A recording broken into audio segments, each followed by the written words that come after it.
साध्य नहीं है, हेतु भी नहीं है, तो वो हेतु साध्य को सिद्ध करेगा। अग्नि नहीं है तो धुआं भी नहीं है, तो धुआं की अग्नि के साथ व्याप्ति है। ऐसे यहाँ पर भिन्नार्थपना साध्य है, तो यदि भिन्नार्थपना नहीं हो मतलब अभिन्नार्थपना हो, ऐसा होता है ना, तो भी विभिन्न शब्दपना नहीं, ऐसा नहीं हो सकता है ना, क्योंकि अभिन्न अर्थपना होने पर भी शब्द में भेद हो सकता है। नहीं तो भिन्न शब्द हो तब भी अर्थ एक हो सकता है, उसका एक कहना है। इति न मंतव्यम, ऐसा नहीं कहना चाहिए, क्योंकि साध्य निवृत्तो साधन निवृत्ति है अत्र भाव। साध्य की निवृत्ति होने पर मतलब भिन्न अर्थपना की निवृत्ति हुई। साध्य की निवृत्ति मतलब क्या हो गया, यहाँ पर भिन्न अर्थपना नहीं है तो साधन निवृत्ति है। साधन की भी निवृत्ति मतलब विभिन्न शब्दपना नहीं है, उसमें भिन्न अर्थपना नहीं है, अभिन्न अर्थ है, तो उसमें भिन्न शब्दपना नहीं है, एक ही शब्द। ऐसा वो ऐसा आचार्य ने उसको उत्तर दिया। साध्य की निवृत्ति होने पर साधन की निवृत्ति, यहाँ पर साधन की निवृत्ति का यहाँ पर सद्भाव है, उसको आगे बताएंगे सिद्ध करके। भिन्न अर्थत्वं हि व्यापकम वागी वारण शब्दयोः भिन्नयोः अस्ति गो शब्दे वा भिन्ने अपि अभिन्ने अपि तद अस्ति विभिन्न शब्दत्वं तद व्याप्यम साधनम भिन्नार्थम भिन्नार्थः एव साध्ये अस्ति नो अभिन्नार्थत्वे ततो अन्यथानुपत्तिः अस्ति एव हेतुः। माने साध्य व्यापक होता है और साधन व्याप्य होता है। साध्य व्यापक होता है, साधन व्याप्य।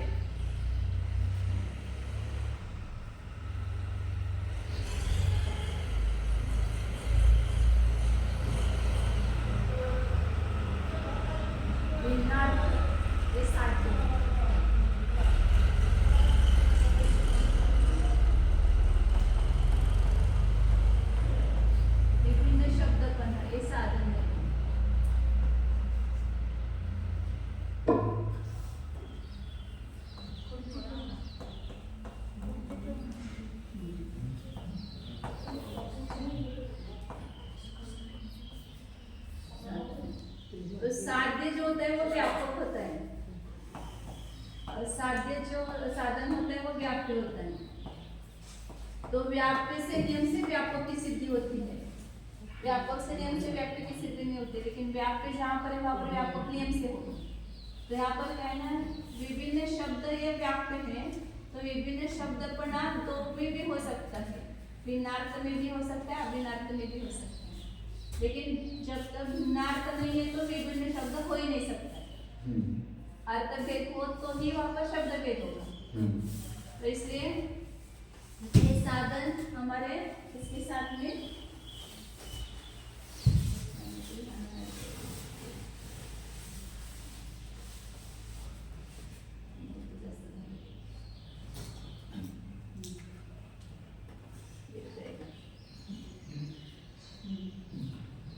तो क्या कह रहे हैं आचार्य, भिन्नार्थत्वं भी व्यापक, भिन्नार्थपना यहाँ पर व्यापक है, अरे साध्य बना इसको, भिन्नार्थपना होता है, शब्द जो है भिन्नार्थ वाले होते हैं। जैसे उदाहरण दिया था ना, वाजी और वारण, ये भिन्न अर्थ वाले दो शब्द हैं। वाजी मतलब होता है घोड़ा और वारण मतलब होता है हाथी, घोड़ा और हाथी, तो भिन्न अर्थ है ना, ये दोनों भिन्न अर्थ वाले हैं। तो विभिन्न योग मतलब भिन्न ऐसे दो विभिन्न शब्द जो है इसमें विभिन्न अर्थ बना है, अलग अलग अर्थ है। और गो शब्द व अभिन्न अपि तदस्ति, गो शब्द है, गो शब्द के दो अर्थ हैं, गाय भी है वाणी भी है, 9 अर्थ है उसके।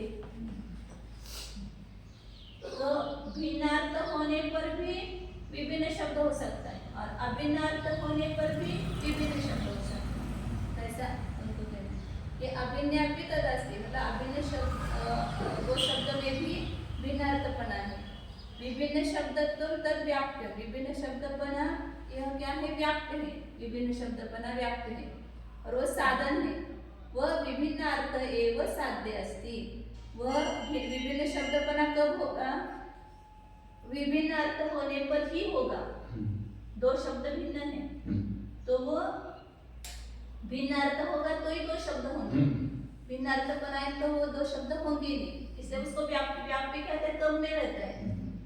और ये व्यापक जो होता है अनेक में रहता है ना, तो भिन्नार्थ में भी और अभिन्नार्थ में भी, दोनों में क्या होता है?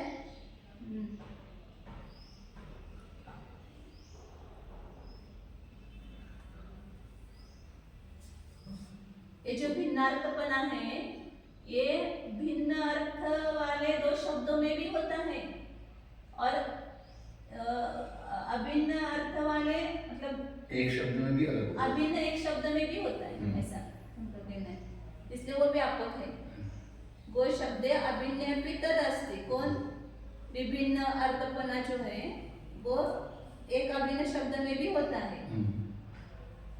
विभिन्न शब्दपना, लेकिन शब्द भेद होना ये केवल किसमें होगा? भिन्न अर्थ होने पर ही होगा।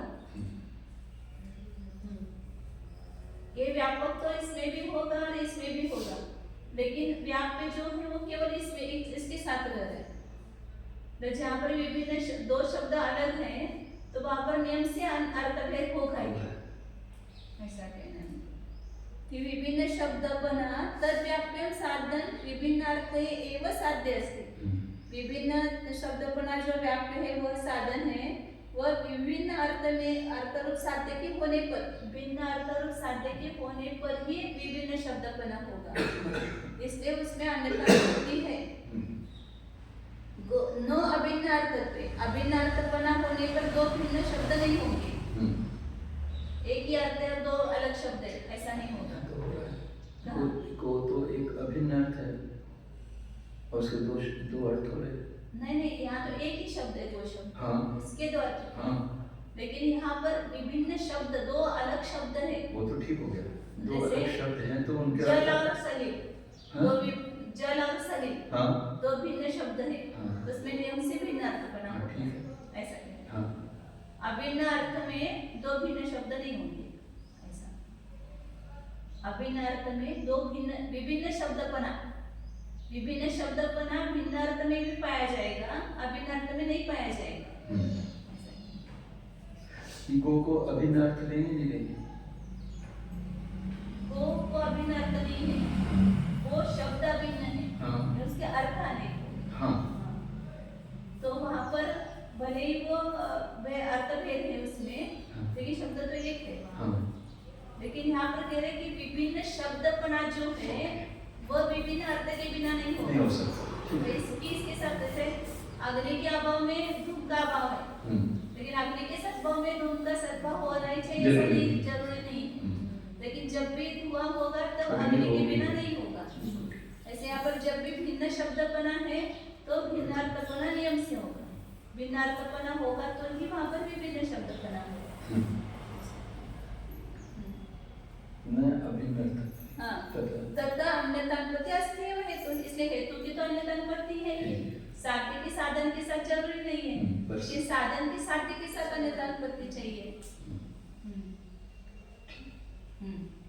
यहाँ कोई प्रतिवादी यो अवधारण मान बैठा है कि इस अनुमान प्रयोग में भिन्न भिन्न अर्थपने को साध्य करने पर विभिन्न शब्दपन हेतु की अपने साध्य के साथ अन्यथानुपत्ति असिद्ध है। यानी साध्य के नहीं ठहरने पर हेतु का नहीं ठहरना रूप व्याप्ति नहीं बन चुकी है। इस पर आचार्य कहते हैं कि यह तो नहीं मानना चाहिए, क्योंकि साध्य की निवृत्ति होने पर साधन की निवृत्ति हो जाने का यहाँ सद्भाव है।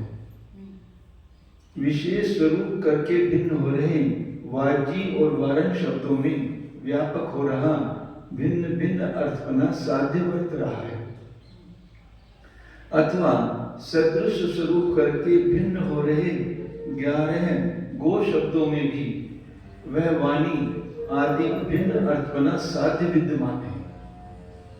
अतः वह साध्य का व्याप्य हो रहा विभिन्न शब्दपना हेतु तो विभिन्न अर्थरूप साध्य के होने पर ही ठहर सकता है, अभिन्न अर्थपना होने पर नहीं ठहर सकता।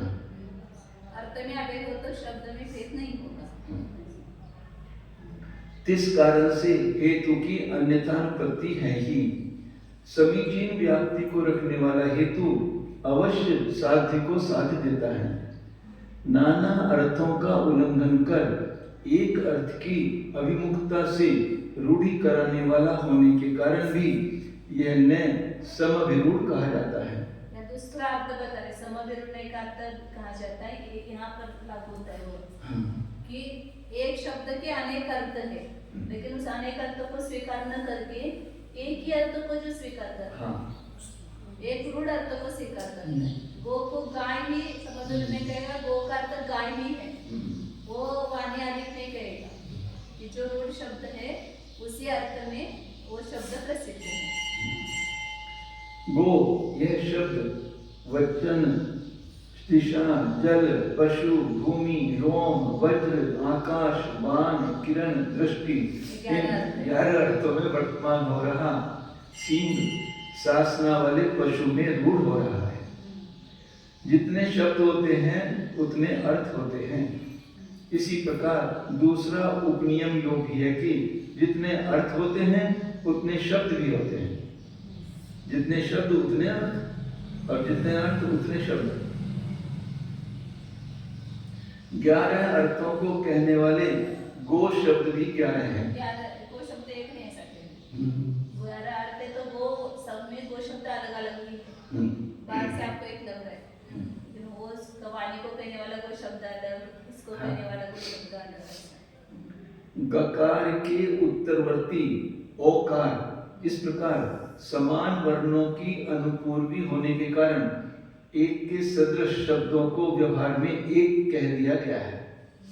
अतः अनेक गो शब्दों द्वारा ही अनेक वाणी आदि अर्थों की व्याप्ति होती है। सबके व्युत्पत्ति अलग अलग होती होगी ना। इस न का अर्थ की ओर लक्ष्य जाने पर अपने अपने स्वरूपों में संपूर्ण पदार्थों का आरूढ़ रहना भी समभिरूढ़ न द्वारा नीत कर दिया जाता है। प्रत्येक पदार्थ अपने अपने स्वरूप में रूढ़ है। जैसे कि आप कहाँ रहते हैं, इस प्रश्न का उत्तर मिलता है कि अपने आप में रहता है।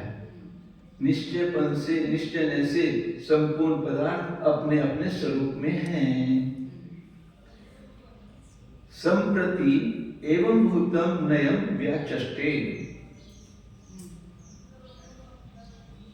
अब वहाँ संप्रति मतलब अब एवं भूत नय को कहते हैं। लास्ट का 7वां नय में इनमें क्या अंतर हो गया? रुचि सूत्र ने पहले सगळ्यांना रुचि सूत्र ने शब्द ने समभिरूढ़ ने तीनों में क्या अंतर हो गया? एक वर्तमान समयवर्ती पर्याय को विषय करता है, उसमें शब्द से कुछ भेद वगैरह नहीं है। शब्द ने क्या किया? लिंग भेद आदि होने पर अर्थ में भेद होता है। समभिरूढ़ ने कहते हैं कि शब्द में भेद होने पर अर्थ में भेद होता है। एक शब्द के अनेक अर्थ भी नहीं और एक अर्थ के अनेक शब्द भी नहीं। भिन्न शब्द है तो भिन्न अर्थ है, और एक शब्द के भी भिन्न भिन्न अर्थ करें तो वो शब्द एक नहीं है। कहना ना कोई शब्द एक नहीं, वो शब्द भी 11 है। सब शब्द अलग अलग है। बोले एक शब्द के द्वारा अनेक अर्थ कह देंगे, सबका वो शब्द अलग अलग है। अब श्री विद्यानंद आचार्य इस अवसर पर 7वें एवं भूत नय का व्याख्यान करते हैं।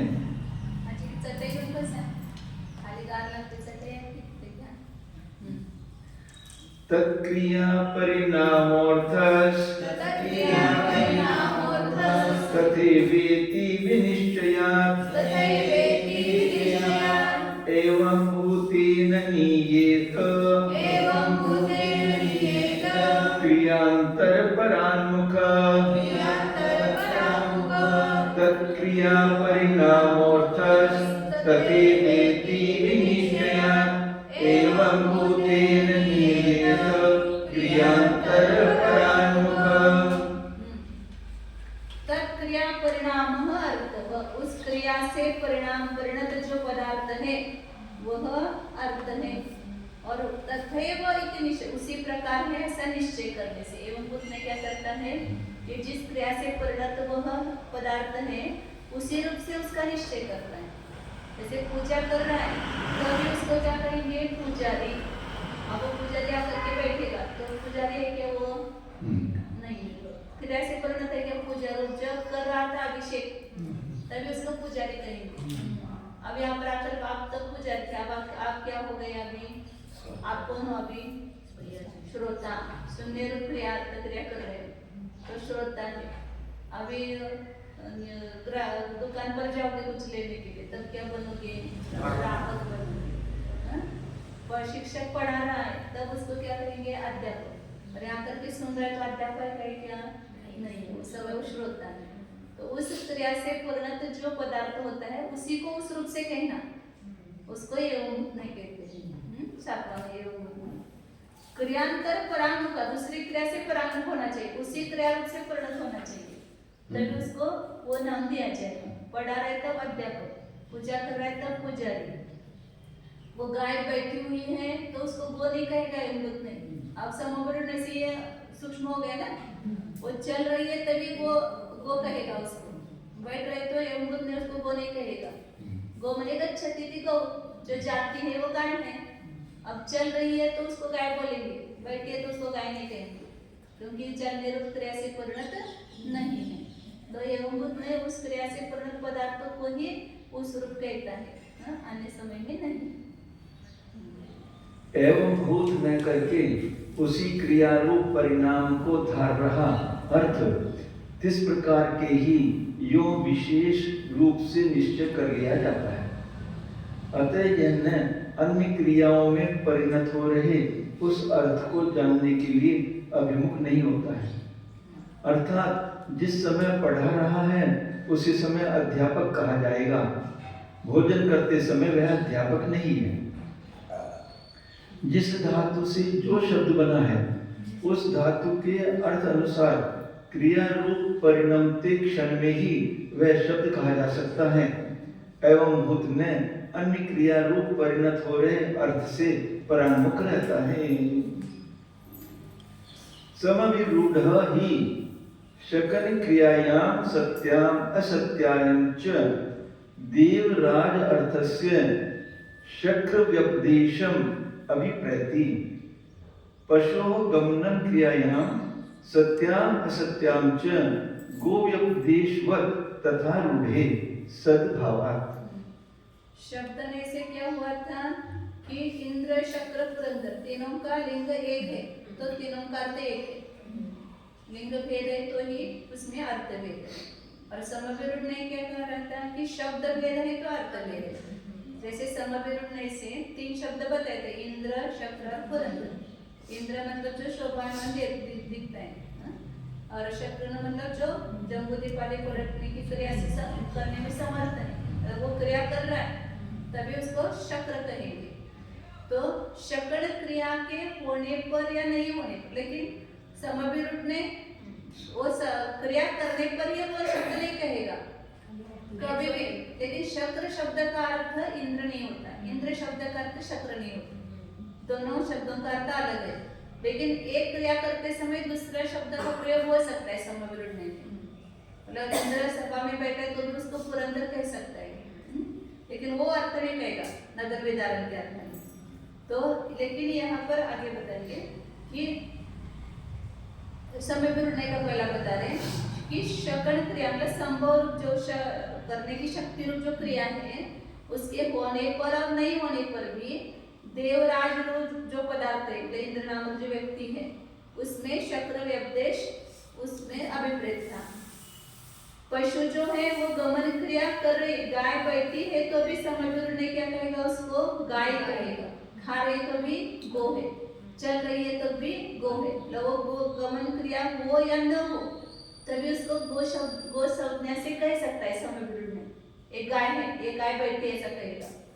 लेकिन एवं बुद्ध ने वैसा नहीं, आगे बता रहे गो व्यपदेश तथा रूढ़े है सद्भाव, उस प्रकार की रूढ़ी का सद्भाव होने से क्रिया से परिणत नहीं है, फिर भी उस पदार्थ को उस शब्द से कहा जा सकता है। तब अध्यापक बैठे तो भी हम समय गुरु से क्या कहेंगे, ये अध्यापक है कहेंगे। लेकिन अध्यापक का अर्थ पढ़ाना यही कहेंगे, समय गुरु नहीं देगा। और लेकिन अभी अडानी रूप क्रिया नहीं कर रहा है तब भी उसको अध्यापक ले सकता है समय गुरु, लेकिन एवंभूत नहीं कहेगा। एवंभूत जब क्लास में पढ़ा रहे तभी उसको अध्यापक कहेगा। तो इसलिए आगे बता रहे एवं भूतः तु शकन क्रिया परिणतम एव अर्थम तत्क्रिया काले चक्रम अभिप्रेति न अन्यथा। परंतु एवं भूत नहीं जो है वो चक्र कब कहेगा, वैसे कोई सामर्थ्यशाली क्रिया कर रहा है, ऐसे बड़े कोई क्रिया वृद्धि वगैरह कर रहा है, तभी उस अर्थ को उस क्रिया काल में चक्र कहने का उसका अभिप्राय एवं भूत नहीं का, अन्य काल में नहीं। वो सभा में बैठा तो चक्र नहीं कहेगा, ये इंद्र कहेगा। नगर का विदारण कर रहा है तब उसको इंद्र नहीं कहेगा, तब पुरंदर ही कहेगा। उस क्रिया से प्रकट होगा तभी उसको उस शब्द से पुकारेगा, अन्य काल में नहीं। कुतः इति आहा।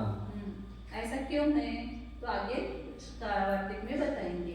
कारण कि समविरूप न तो जम्बू द्वीप के परिवर्तन की सामर्थ्य धारणा रूप क्रिया के होने पर अथवा नहीं होने पर देवों के राजा हो रहे इंद्र रूप अर्थ का शक्र इस शब्द करके व्यवहार करने का अभिप्राय रखता है। जैसे कि सींग सासना वाले पशु की गमन क्रिया के होने पर अथवा गमन क्रिया के नहीं होने पर बैठी अवस्था में भी गो का व्यवहार हो जाता है, क्योंकि इस प्रकार रूढ़ी का सद्भाव है।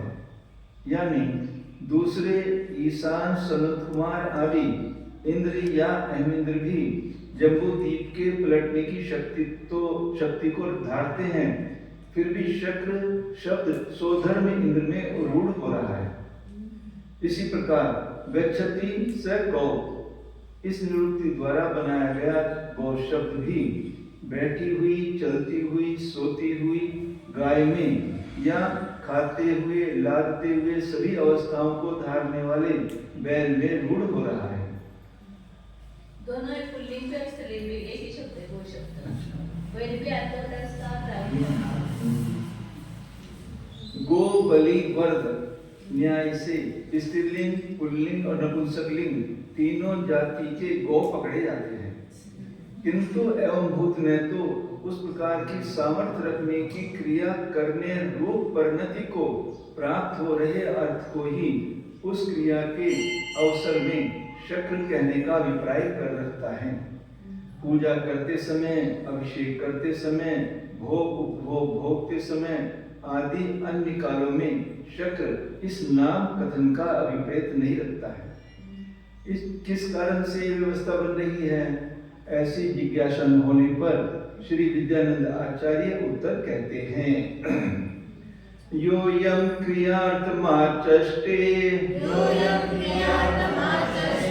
नासावन्य क्रियम ध्वनि पठतीत्यादि शब्दानां पाठाद्यर्थत्व संजनात् योऽयं क्रियार्थमाचष्टे नासावन्यत् क्रियं ध्वनि पठतीत्यादि शब्दानां पाठाद्यर्थत्व संजनात्।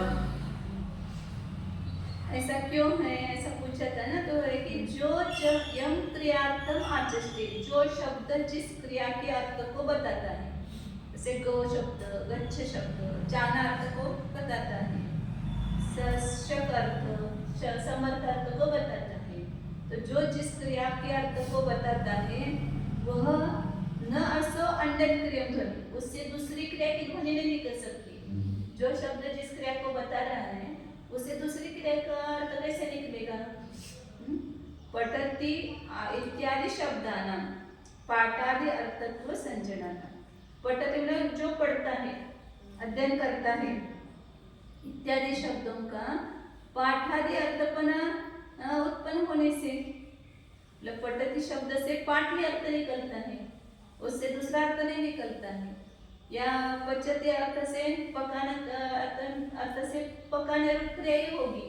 तो जब वह पुरुष रसोई पका रहा होगा तभी उसको क्या कहेंगे, एक वाचक है, मतलब रसोईया है, ऐसा कहेंगे। तो जिस अर्थ में वो क्रिया वो शब्द जिस क्रिया को बता रहा है उसी क्रिया के समय वो शब्द ठीक है, अन्य क्रिया के समय वो कैसे ठीक होगा, ऐसा योग नहीं कहता है। जो वाचक शब्द क्रिया के जिस अर्थ को चारों ओर से व्यक्त कह रहा है वह शब्द अन्य क्रिया कर रहे अर्थ को नहीं कह पाता है। अन्यथा पढ़ रहा है, खा रहा है इत्यादि शब्दों को पढ़ाना, पचाना आदि अर्थ के वाचकपन का प्रसंग हो जाएगा। जो पढ़ रहा छात्र है वह उसी समय पढ़ाने वाला अध्यापक नहीं है। धान्य पक रहा है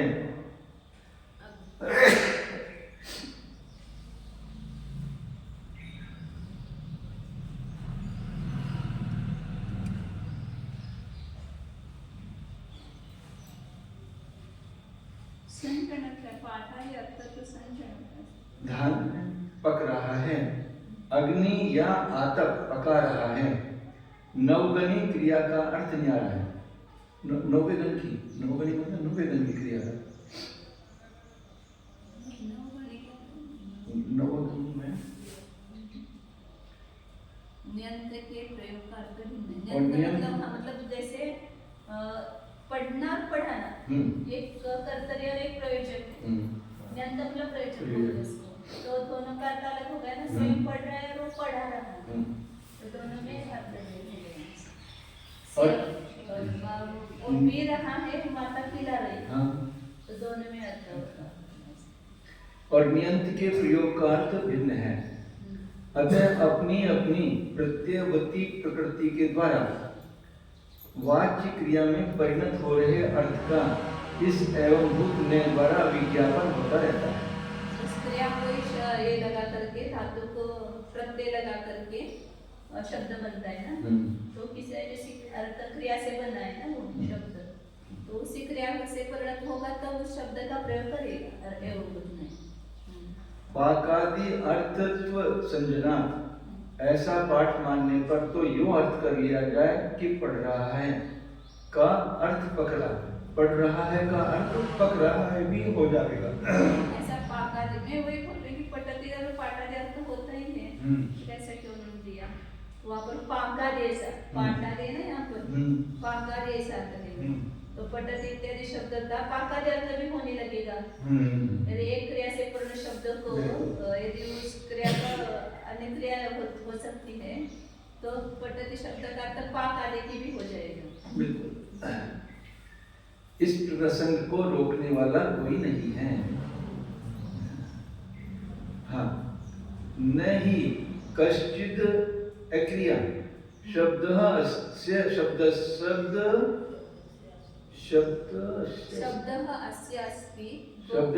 अस्ति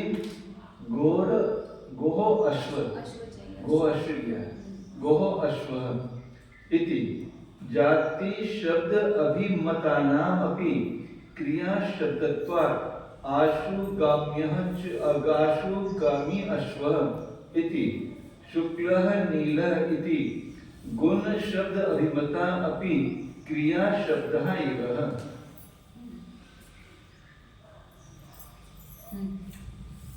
नहीं कश्चित अक्रिया शब्द अस्ति, कि कोई भी क्रिया रहित शब्द नहीं है, तो प्रत्येक शब्द की कोई ना कोई क्रिया है, क्रिया रहित शब्द नहीं है कोई भी। जैसे गो, अश्व, ये जो जातिवाचक शब्द है, जातिवाचक माने गए, गो जाति, अश्व जाति, तो इनके भी क्रिया शब्द बना है। अश्व क्यों कहा उसको? आशुगामी, शीघ्र गमन करना है, इसलिए उसका आशुगमन। शुक्ल नील गुण शब्दाभिमता क्रिया शब्द है। सफेद, नीला इत्यादि जो गुण शब्द से माने गए शब्द वे भी क्रिया शब्द ही है, उसमें भी क्रिया है। जातिवाचक शब्द में भी क्रिया है, गुणवाचक शब्द में भी क्रिया है। शुचि क्यों शुक्ल क्यों कहा उसको? शुचि भवनाथ शुक्लः नीलानाथ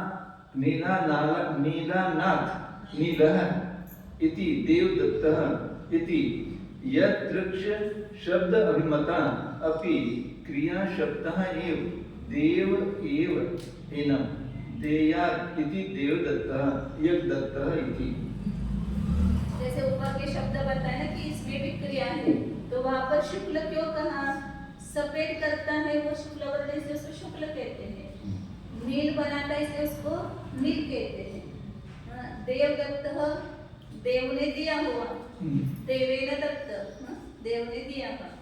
तो अदृच्छ शब्दाभिमतापि, अपनी इच्छा अनुसार माने गए शब्द भी क्रिया शब्द ही है, क्योंकि देव एव देयात्,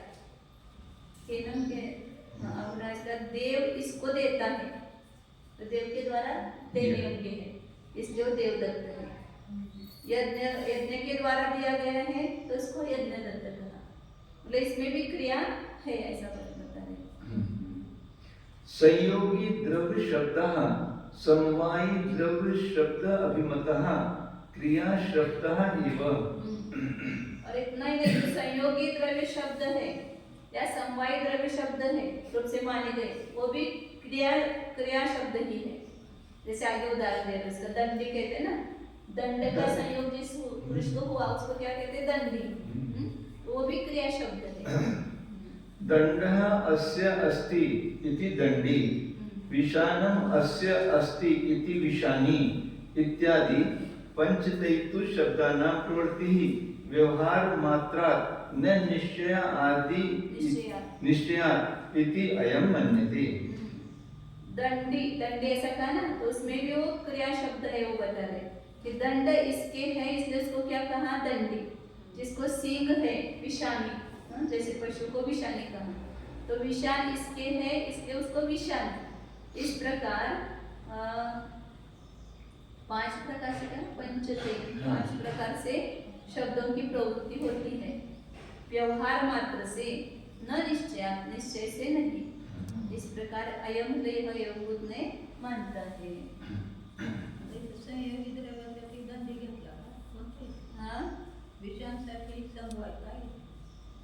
हाँ, दंड संयोगी शब्द और विषाण हे समवायी शब्द। तर ते सिंग त्या पशुला काही जोडलेलं नाही ना, त्याच्याबरोबर म्हणजे समवायी संबंध कुणामध्ये असं तादात्म्य संबंध जिसमें होता है। वैसे जीव को ज्ञानी कहा, तो ज्ञान का समवायी संबंध है जीव के साथ, तादात्म्य संबंध है। तो वहाँ पर भी वो ज्ञान जिसके है वो ज्ञानी, ऐसे विषाण और सिंह जिसके है वो विषाणी, पूछ जिसके है उसको पूछ वाला। प्राय सभी शब्द भू आदि धातुओं से बने हैं। भू आदि धातुएं तो परिस्पंद और अपरिस्पंद रूप क्रियाओं को कह रही हैं। जगत में ऐसा कोई भी शब्द नहीं है जो कि क्रिया का वाचक नहीं होए। अश्व, गो, मनुष्य आदि शब्द अश्वत्व आदि जाति को कह रहे स्वीकार कर लिए गए हैं। वे भी क्रिया शब्द ही हैं, यानी क्रिया रूप अर्थों को ही कह रहे हैं। शीघ्र गमन करने वाला अश्व कहा जाता है। आगे लेंगे, फिर आगे तक लेंगे, पौने 10 तक करेंगे। सवा 8 बंद करना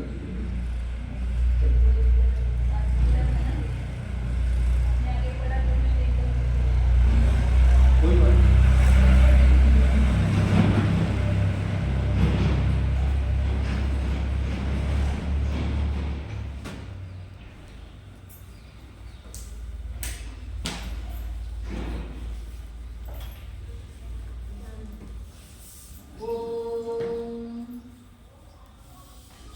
शुद्ध चैतन्य स्वरूप,